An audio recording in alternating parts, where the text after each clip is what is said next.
Hello students, तो आज हम एक्सरसाइज 5 का एक्सपोनेंट एंड पावर्स का ठीक है क्वेश्चन नंबर कौन सा करने जा रहे हैं, 4th। ठीक है ना। तो हमने ये पहले सारे क्वेश्चन सिंप्लीफाई एंड ऑल ये हमने कर लिए हैं। ठीक है, अगर आपने वीडियोस नहीं देखी है तो आप जाकर देख सकते हैं। तो क्वेश्चन 4 उसका देखिए, यहाँ पे हम क्या करेंगे, इस क्वेश्चन में हम एक्स की वैल्यूज़ फाइंड करेंगे। ठीक है, find the value of x so that हमारे पास पहला क्वेश्चन क्या है, 3/4 raise to power -9 multiply 3/4 raise to power -7 is equal to 3/4 4x। क्या होता है हमारे पास, जब हमारे पास बेस सेम हो, जैसे अगर हमारे पास यहाँ पे x raise to power m is equal to x raise to power n हो तो m is equal to n हो जाता है। ठीक है, ये मैंने चीज़ आपको पहले बताई थी कि अगर बेस सेम हो तो पावर्स भी सेम हो जाती है, हमारे पास इक्वल हो जाती हैं। ठीक है ना।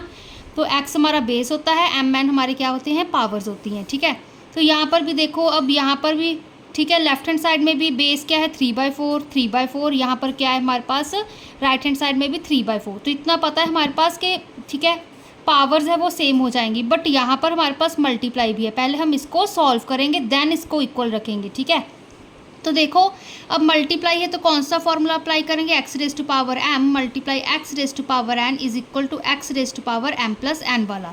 तो x की वैल्यू हमने 3/4 पुट करी। ठीक है, m की वैल्यू -9, ठीक है, प्लस का साइन, फिर यहाँ पे -7 था तो प्लस माइनस ही हो गया। ठीक है, इसलिए मैंने प्लस का साइन नहीं डाला।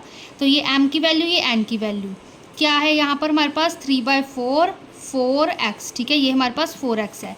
अब यहाँ पे कितना हो गया हमारे पास, -9 -7 कितना हो गया, -16। ठीक है, 9 बड़ा है हमारे पास, तो -16 इज इक्वल टू यहाँ पे 3/4 रेज़ टू पावर 4x। अब यहाँ पर हमारे बेस सेम हो गए, इसके अकॉर्डिंग तो हम पावर्स को इक्वल लिख लेते हैं। -16 इज इक्वल टू 4x हो गया। ठीक है, अपनी कन्वीनियंस के लिए इसको ठीक है 4x इज इक्वल टू -16 ऐसे लिख लो, अदरवाइज़ आप वैसे ही सॉल्व कर सकते हो। ठीक है, अब x is equal to 4 multiply में था x के साथ, तो राइट हैंड साइड जाके डिवाइड हो गया, तो x की वैल्यू क्या आ गई, -4। ठीक है, 4 4 से 16 होता है, तो x की वैल्यू -4 आ गई। अगर आपको कन्फ्यूज़न हो चेक करना तो यहाँ पे पुट भी कर सकते हो। x की वैल्यू अगर यहाँ पे -4 पुट करोगे क्या आएगा, 4 मल्टीप्लाई -4 4 4 से 16 -16 आएगा। इसको भी तो ऐड करके हमारे पास -16 आ रहा है आंसर। ठीक है ना। तो नेक्स्ट देखो, अब देखिए ये नेक्स्ट सम बिल्कुल इसके सिमिलर ही है। अब यहाँ पर हम क्या करेंगे, बेस हमारे पास 2/9 है। ठीक है, तो x की वैल्यू होगी हमारे पास 2/9। ठीक है, तो इसी फॉर्मूले के अकॉर्डिंग m की वैल्यू यहाँ है -6। ठीक है, फिर प्लस का साइन आएगा, n की वैल्यू है 3 इज इक्वल टू यहाँ पे क्या है 2/9 2x -1। ठीक है, अब इसको ऐड करेंगे क्या बनेगा 2/9, तो यहाँ पे -3 आएगा, -6 + 3 हमारे पास नेगेटिव का 3 आ गया। ठीक है, तो 2/9 2x -1 ये इसकी पावर। अब इसको इक्वल कर दो, -3 इज इक्वल टू 2x -1। ठीक है, इसको कैसे लिख सकते हैं, 2x -1 इज इक्वल टू -3, फिर 2x इज इक्वल टू ठीक है -3 -1 था, यहाँ पे राइट हैंड साइड जाके प्लस का 1 हो गया, 2x इज इक्वल टू यहाँ पे -2 आ गया, -3 + 1 -2। अब x की वैल्यू -2/2 हो जाएगी। क्यों, क्योंकि हमारे पास क्या है, हमारे पास देखो 2x के साथ मल्टीप्लाई में था, राइट हैंड साइड जाके डिवाइड में हो गया। ठीक है, एंड तो x की वैल्यू हमारे पास -1 आ गई, 2 1 ज़ा 2 होता है हमारे पास। ठीक है, अगर आपको यहाँ पे कंफ्यूजन हो तो पुट करके देख लो, 2x -1 है ना, यहाँ पे 2x -1 -1, फिर -2 -1 -3 आ गया यहाँ पे। इसको भी चेक कर लो, यहाँ पे -3 आया था ना। ठीक है, तो हमारा x की वैल्यू करेक्ट है। थर्ड पार्ट देखिए, अब यहाँ पर भी ठीक है बेस सेम है, 5/7 5/7 5/7, पावर्स में ही डिफरेंस है। बस अब ये चीज़ देखो, यहाँ पे हमारे पास 3x + 1 है, जो x है हमारा, ठीक है, वो इधर ही दिया हुआ है, लेफ्ट हैंड साइड ही दिया हुआ है। ठीक है, तो पहले तो अब यहाँ पर डिवाइड का भी साइन है, कौन सा फॉर्मूला लगेगा, अब यहाँ पर x raise to power m divide x raise to power n is equal to x raise to power m -n वाला। ठीक है, सबसे पहले हम इधर ये वाला फॉर्मूला अप्लाई करते हैं। ठीक है, अब यहाँ पर हमें देखा जाए तो ये भी पॉजिटिव वैल्यू है। ठीक है, अगर x की वैल्यू हमारे पास नेगेटिव आती है तो ये टर्म हमारे पास छोटी हो जाएगी इससे। ठीक है ना, अगर ये पॉजिटिव होगी तो x की वैल्यू बड़ी आएगी, तो हम यहाँ पर सिंपली m -1 वाला ही फॉर्मूला अप्लाई करेंगे। ठीक है, तो देखो यहाँ पे 5/7 x की वैल्यू लिखी, इसके अकॉर्डिंग m की वैल्यू 2 है, माइनस का साइन डाला, फिर यहाँ पे n की वैल्यू 3x + 1 है। ठीक है। यहाँ पे क्या आ गया 5/7 रेज़ टू पावर 4। अब इसको हम ओपन करते हैं, 2 माइनस अंदर मल्टीप्लाई हो गया minus of 3x minus plus minus यहाँ पे 1, ठीक है। ये वाला हम right hand side as it is इसको लिखेंगे, ठीक है। अब इसकी वैल्यू क्या आएगी 5/7, यहाँ पे 2 माइनस 1 कितना होता है 1, minus of 3x is equal to 5/7 raise to power 4, ठीक है। अब हम क्या कर देंगे, बेस सेम है, एक्सपोनेंट्स को कंपेयर कर देंगे, ठीक है ना। तो यहाँ पे क्या आएगा minus of 3x as it is, plus का 1 था left hand side, right hand side जाके माइनस का 1 हो गया, तो minus of 3x is equal to 4 minus 1 3 होता है। x की वैल्यू क्या है 3 माइनस ऑफ 3, तो x की वैल्यू -1 आ गई, ठीक है। ये इसका आंसर आ गया। -3 मल्टीप्लाई में था x के साथ, राइट हैंड साइड जाके डिवाइड हो गया। अगर चेक भी करना हो तो यहाँ पर देखो क्या हम पुट करेंगे, यहाँ पे तो 2 है, ठीक है। 3 इंटू -1, -3 + 1 -2 होता है हमारे पास, ठीक है ना। -2 हो गया, ठीक है। अब फिर क्या लगेगा हमारे पास, यही फॉर्मूला लगेगा, 2 + 2 कितना हो जाएगा 4, ठीक है। तो ये इसके इक्वल आ जाएगा।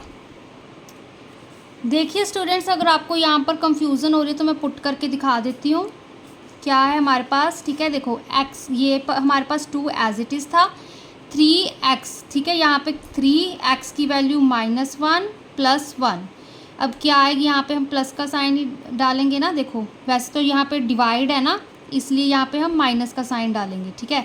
तो 2 माइनस यहाँ पे क्या आएगा माइनस ऑफ 2, 3 1 ज़ा 3 होता है, ठीक है। तो पहले देखो -3 + 1, 2 माइनस यहाँ पे कितना आएगा -3 + 1 माइनस ऑफ 2, तो क्या आ गया हमारे पास 2 + 2 हो जाएगा, माइनस माइनस प्लस, तो ये 4 आ जाएगा। राइट हैंड साइड भी 4 था ना, ठीक है। तो इसके अकॉर्डिंग हमने ये फॉर्मूला यहाँ पे अप्लाई किया है, तभी हमारे पास इक्वल आ रहा है आंसर, ठीक है। अब ये लास्ट सम देखो बहुत ही इजी है। अब यहाँ पर x की वैल्यू दी है, यहाँ डिवाइड का साइन है, ठीक है। 2 फॉर्मूले यूज़ हो रहे हैं।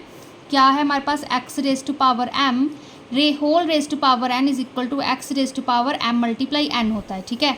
तो यहाँ पर भी एंड यहाँ पर भी हम ये अप्लाई करेंगे, फिर देन डिवाइड अप्लाई करेंगे।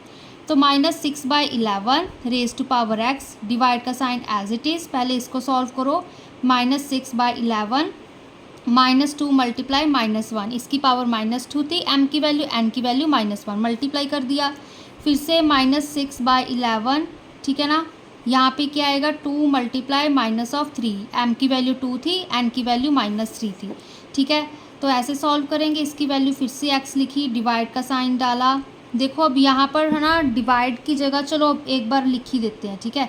यहाँ पे -2x -1, ठीक है, यही इसका सॉरी 2 मल्टीप्लाई है, तो क्या आएगा हमारे पास माइनस माइनस प्लस हो जाएगा, 2 1 ज़ा 2, ठीक है। तो हमारे पास +2 आ जाएगी इसकी पावर, ठीक है। कंफ्यूज नहीं होना है, +2 है इसकी पावर, ठीक है। तो देखो यहाँ पे क्या आएगा -6/11, यहाँ पे क्या आएगा माइनस प्लस माइनस 2 3 ज़ा 6, ठीक है। अब फिर से हम डिवाइड वाला फॉर्मूला जो हमने, ठीक है, ये वाला यूज़ किया था, हम इसको अप्लाई कर देते हैं। तो इसके अकॉर्डिंग क्या आएगा -6/11 x -2, ठीक है, is equal to -6/11 raise to power -6। यहाँ पे पावर x थी -6/11 की, यहाँ पे पावर है -6/11 की पावर 2, ठीक है। डिवाइड का साइन था, तो कौन सा फॉर्मूला लगा, x raise to power m divide x raise to power n is equal to x raise to power m -n, ठीक है। m की वैल्यू x है, n की वैल्यू 2 है, तो x -2।